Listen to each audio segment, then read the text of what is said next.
I grew up in Ohio in the 70s, and me and my childhood friend Joe were outside all the time we could manage it. Joe lived on a farm that bordered a pretty big forest, and my parents would drop me off in the morning, and we'd stay in the woods all weekend. We'd only come out for school. We loved pretending we were frontiersmen. We'd build shelters, traps, practice making fire with sticks, the whole 9 yards. When we got to be in high school, we got this notion to pull a Stand By Me. This was based on the movie of the same name that had just come out. The idea was that we'd walk the railroad tracks out in the country. But instead of looking for a dead body, we'd find cool bridges to fish from and camp a little ways off the tracks. Of course, we knew this was dangerous and we'd likely be trespassing, but we were kids. We had a lot of fun.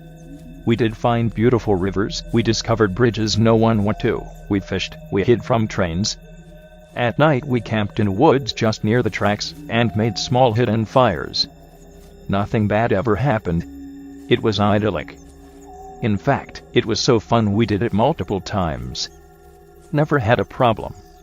After high school, me and Joe went our own ways. We both left home, but always stayed in touch, and always tried to coordinate visits so we'd see each other occasionally. Well, one summer in the mid-90s it worked out that we were both in town for about a week. We'd do stuff with family in the day, and at night we'd either catch drinks at a bar or sit outside Joe's house around a fire and talk about the old days. One night, me and Joe got to talking about our Stand By Me trips. Well, nostalgia and beer are a hell of a mix. Soon we decided to take a day, walk the rails, camp one night and walk home. The day came, we started out early morning. We had my wife drop us off in our old spot, where we used to start right outside our hometown. She thought this was absolutely crazy and made sure to mention it. When she pulled away, Joe suggested that instead of walking the usual route, we take the opposite direction just to be adventurous.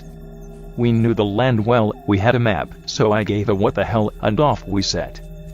The day went fine. It was fun, and a little sad, but in a good way. We found a bridge and sat on the edge, smoked a joint, and moved on. We had no fishing gear, but we brought some canned food and other stuff. Before night started to set in, we picked a spot to camp. It was a thick forested area, trees on every side of the train tracks, so you felt like you were in a tunnel. We had brought small hammocks to sleep on, but before we set them up we decided to do a little scouting of the perimeter. Now, this is what we used to do in the old days too. We'd walk the area around a little bit to make sure some dude's house wasn't just over a hill, and we were actually camping in their yard.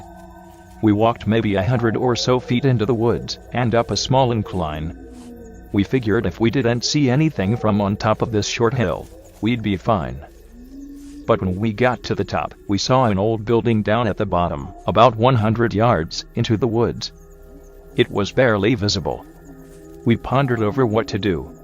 We both assumed it was a sugar shack or something because there didn't appear to be a clear road into it. From where we were, there didn't look to be anyone in it either. All was quiet, no movement could be seen. No lights.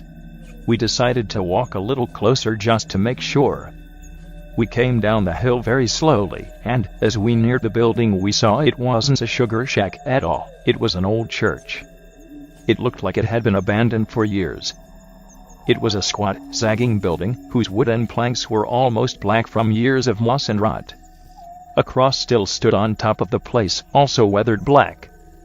None of the windows had glass and there were no doors, just open doorways.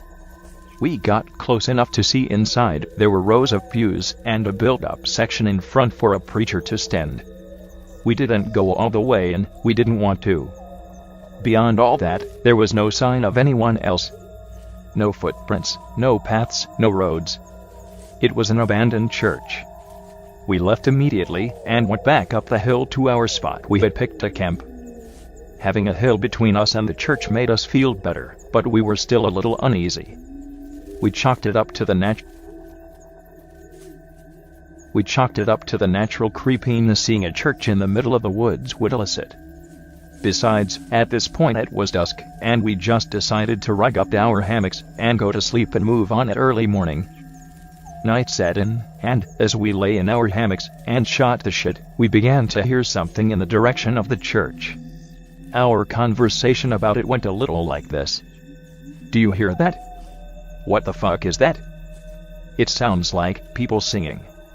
And it did sound just like singing. We both slid right out of our hammocks and hunkered down, straining to hear more. We listened for a minute or two, and the singing continued, but it wasn't getting louder. Finally, we decided to creep back up the hill and see if we could spy where the sound was coming from. We could still move very quietly in the woods from the old days. It was second nature to us. The moon was barely out, but it provided enough light so you wouldn't walk right into a tree, but it was near pitch black. We didn't use flashlights as we crept slowly up the hill, and we didn't talk. When we got to the top, we saw light in the distance. It was coming from the church, and the singing was coming from inside. Joe and I put our heads close together and had a hushed conversation that boiled down to, "Can you believe this shit?" The light looked to be candlelight from the way it flickered, and though we tried, we couldn't make out what was being sung. It sounded like church music, but in another language. We sat and watched for a while, trying to see who was in there, but we only saw occasional shadows. We had no intention of getting closer either. We had about a football field length between us, and we aimed to keep it that way. The singing continued for a bit, and then it stopped. After that, a booming male voice began to chant. I was already freaked out, but this voice thoroughly scared the shit out of me. It sounded like some Old Testament preacher you see in movies, but again it was like he was speaking in a different language because we couldn't understand a single word. Eventually it got to where the single male voice would say something, and then a bunch of voices would answer in song.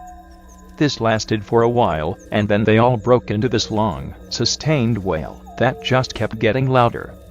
It got so loud and so disturbing that I covered my ears. Then it stopped. At this point I was just getting ready to say, "Let's get the fuck out of here," when Joe put a hand on my shoulder and hissed, "They're coming out." We were far enough away that we couldn't make them out really well, but what we could see was a line of figures walk out the open doorway, all holding hands in single file. We could see some of them had flashlights. They began to sing again, and the light from the flashlights began to move toward us and the hill. We booked it back down to our campsite, grabbed our shit, and ran to the tracks. Once there, we ran down the tracks in the direction we had come from. After a few minutes, we stopped and looked back. We saw lights coming down the hill. They were moving erratically, like whoever was holding them was shaking them. We continued to run in spurts and walk as fast as we could. We eventually stopped seeing the lights and came to a road. By our map we knew a small town was about 15 minutes down it, and we walked there, got to a 24-hour gas station, and called my wife to come get us. My wife and other friends all just thought it was kids messing around, but I heard those voices, and they sure as hell didn't sound like kids to me. Not sure who those people were, but it was definitely the creepiest thing that happened to me out in the woods.